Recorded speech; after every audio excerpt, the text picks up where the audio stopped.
Maslahatyň işine Türkmenistanyň halk maslahatynyň agzalary, mejlisiň deputatlary, vilayetleriň hem-de arkada, Aşgabat şäherleriniň köpçüliklerin habar berişleri wekilleri, alimler, şeýle-de ýaşlar gatnaşdylar.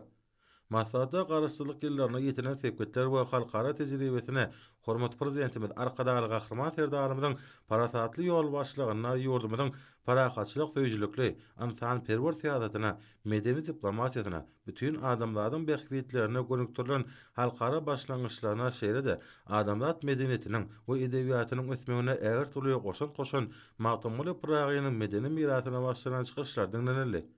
Online maslahatyň dowamyna çykyş edenler Magtymguly Pıragynyň ahlaklygyň hem-de watançylygyň çeşmesi, ýaş nesli terbiýelemekde deňi taýyp bolmadyk bilinmekde bolup durýan eserleriniň ähmetini aýratyn bellediler.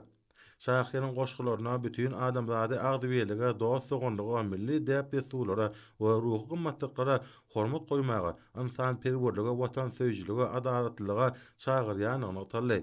Magtymguly Pıragynyň garaýşlarynyň beýleki halkara hormat goýmak, hoşnetli goňşuluk ýöreglerine demokratiýa, däp desturlary ygranlyga esaslanýanygy, akylly şahyryň döredijiliginiň her wagtda halkara derejesinde dost sogunlygy putulandyrmaga hyzmat edýän çykyşlarda bellenildi.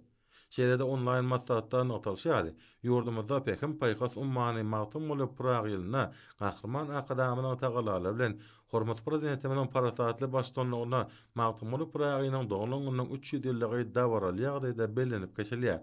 Türkmenistanyň prezidentiniň Günnägiriň beýik akyllary we nusgaw şahyry Magtymguly Pıragynyň doglan günnüň 300 ýyllygyny bellemek hakynda kabul eden kararyna laýyklykda ýylyň bütün dowamyny watanymyzda we daşary ýurtlarda beýik söz sadynyň adamlaryň ruhy medeniýetiniň hazinasyna giren hem-de ýaşlarda ýokary ahlaklyk, insanperwerlik, watançylyk duýgularyny terilmegiň milli mektebiň binýadyny emele getirýän baý edebi mirasyny öwrenmek, bütün dünýäde wagt etmek boýunça giň gerimli işler anyp barlýar. Ýurdumyzda akylly şahyryň dörejiligine başlanyp geçirilen şäherler, bayramçyk dawralary, beýik söz sadynyň edebi mirasyny dünýä jemgyýetçiligine has giňişlen tanatmaga, oň danylyk çeşmesinden göz başalýan umum adamlar ähmetli garaýşlarynyň çuňlugyny açyp görkezmäge, raýatlaryň watançylyk ruhyny belinde götermäge, ýaşlarda ýokary ahlaklygy terbiýelemege, ýurdumyzda ýumundan meýlekde gullady besdirmek uğruna watandaşlarymyzy dörejilikli zähmet çekmäge ruhlandyrmaga gönükdirlendir.